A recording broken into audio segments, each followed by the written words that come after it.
सध्या महाराष्ट्रामध्ये गाजत असलेला एकच विषय आहे आणि तो म्हणजे माधुरी उर्फ महादेवी।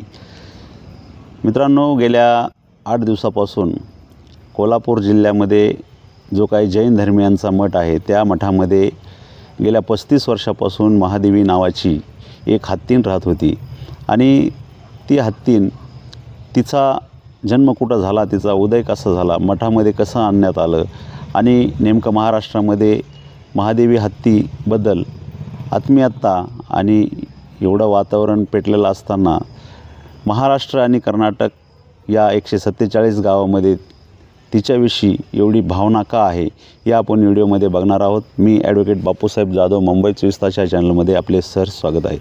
मित्रांनो, विषय आहे माधुरी उर्फ महादेवी।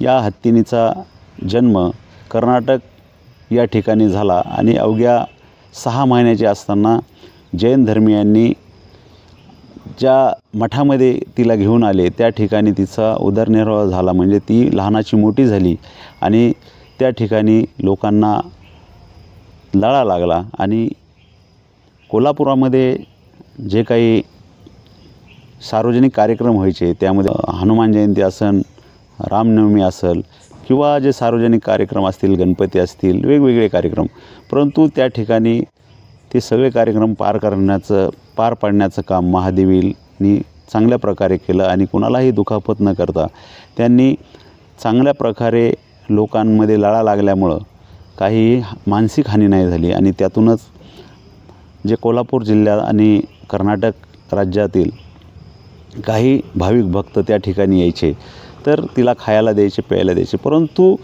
माठा नावाची एक संस्था, त्या संस्थेने ॲनिमल या विषयावर काम करते आणि त्यांनी कोर्टामध्ये एक रिट पिटिशन दाखल केलं आणि तुम्हाला ही महादेवी हत्ती किंवा हत्तीसारखा प्राणी पाळता येत नाही म्हणून त्यांनी रिट पिटिशन दाखल केलं आणि त्याच्यामध्ये कोर्टाने असा निकाल दिला की हा हत्ती जंगलामध्ये सोडण्यात यावा। म्हणजेच रिलायन्स फाउंडेशन जे काही फाउंडेशन अंतर्गत गडचिरोली या ठिकाणी जे त्यांनी एक ॲनिमल प्लॅन्ट्स तयार केलेला आहे त्या ठिकाणी सोडवण्यात यावं। परंतु ज्यावेळेस हे कोर्ट प्रकरण चालू होतं त्यावेळेस कोल्हापूर जिल्ह्यातील नेते मंडळी झोपले होते का असा प्रश्न सर्वसामान्य लोकांना पडत आहे।